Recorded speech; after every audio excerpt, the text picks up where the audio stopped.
या बातमीचे प्रायोजक sapphire 3 BHK luxurious flat single flat Shreyanagar Chhatrapati Sambhajinagar booking सुरू आहे. आजच्या बातमीपत्रात सर्वांचे हार्दिक स्वागत. नमस्कार, मी संजय पगारे आणि आपण पाहत आहात वैजापूर टाइम्स. चॅनलमध्ये नवीन असाल तर कृपया चॅनलला सबस्क्राईब करा. पाहूया काही विशेष घडामोडी. वैजापूर शहरालगत असलेल्या नारंगी मध्यम प्रकल्पातून उजव्या व डाव्या कालव्यात गुरुवारी तारीख 11 रोजी पाणी सोडण्यात आले. आमदार प्राध्यापक रमेश बोरनारे यांच्या सूचनेनुसार उन्हाळी पिकांसाठी पाणी सोडण्यात आल्याने परिसरातील शेतकऱ्यांना दिलासा मिळणार आहे. जिल्हा परिषद सदस्य श्रीराम गायकवाड यांच्या हस्ते पाणी पूजन करून कालव्यात पाणी सोडण्यात आले. यावेळी नांदूर मधमेश्वर कालवा विभागाचे आणि कनिष्ठ अभियंता पवन चव्हाण, श्रीमती सोनवणे यांची उपस्थिती होती. या प्रसंगी दौलत गायकवाड, हंसराज गवळी, सागर गायकवाड, अरुण साळुंके, कडू त्रिभुवन, संजय गायकवाड, ज्ञानेश्वर नाईकवाडी, भाऊसाहेब मत्सागर, किशोर शेळके, विजय मत्सागर आदींसह शेतकऱ्यांची उपस्थिती होती.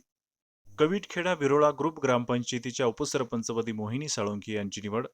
वैजापूर तालुक्यातील कविटखेडा बिरोळा ग्रुप ग्रामपंचायतीच्या उपसरपंच पदाची निवडणूक दिनांक 10 मार्च रोजी पार पडली. या निवडणुकीत मोहिनी रामेश्वर साळुंके यांची उपसरपंचपदी बिनविरोध निवड करण्यात आली. यावेळी सरपंच चेतन भोपळे, मंडळ अधिकारी श्रीमती जाधव, ग्रामपंचायत सदस्य नवनाथ निमसे, पंढरीनाथ शिरसाट, संतोष फरांडे, संतोष वाघ, प्रकाश भोपळे, योगेश साळुंके, प्रदीप शिंदे, राहुल शिंदे, ज्ञानेश्वर साळुंके, पंकज साळुंके यांच्यासह ग्रामस्थ उपस्थित होते. हंगाम 2025-26 साठी केंद्र शासनाच्या आधारभूत किमतीनुसार हरभरा खरेदी प्रक्रिया सुरू करण्यात आली असून शेतकऱ्यांची ऑनलाईन नोंदणी 1 मार्च पासून सुरू करण्यात आली आहे. हरभऱ्याचा हमीभाव 5,875 रुपये प्रति क्विंटल निश्चित करण्यात आला आहे. शेतकऱ्यांनी 1 ते 31 मार्च 2026 दरम्यान ऑनलाईन नोंदणी करणे आवश्यक असून नोंदणीकृत शेतकऱ्यांकडून 1 मार्च ते 29 एप्रिल 2026 या कालावधीत प्रत्यक्ष हरभरा खरेदी केला जाणार आहे.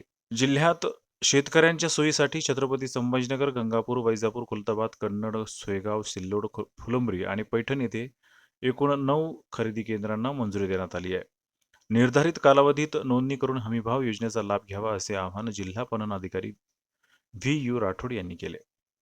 वैजापुरात क्रांतीज्योती सावित्रीबाई फुले यांच्या 129व्या स्मृतिदिनानिमित्त मंगळवारी क्रांतीसूर्य महात्मा ज्योतिबा फुले स्मारक परिसरात अभिवादन कार्यक्रम आयोजित करण्यात आला. यावेळी संत सावता महिला भजनी मंडळाच्या अध्यक्षा सीताबाई गायकवाड यांच्या हस्ते क्रांतीज्योती सावित्रीबाई फुले व क्रांतीसूर्य महात्मा ज्योतिबा फुले यांच्या प्रतिमेला पुष्पहार अर्पण करून अभिवादन करण्यात आले. दरम्यान अर्धसैनिक बलाचे सचिव गौतम गायकवाड यांनी आपल्या मनोगतात सावित्रीबाई फुले यांच्या प्रेरणेने आज महिलांनी शिक्षणाच्या जोरावर विविध क्षेत्रात देश-विदेशात प्रगती केल्याचे सांगितले.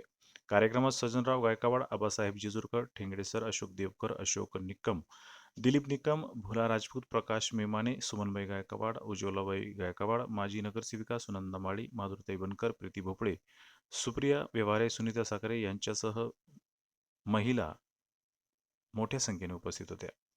आजचे बातमीपत्र इथेच समाप्त. अधिक बातम्यांसाठी पाहत रहा वैजापूर टाइम्स.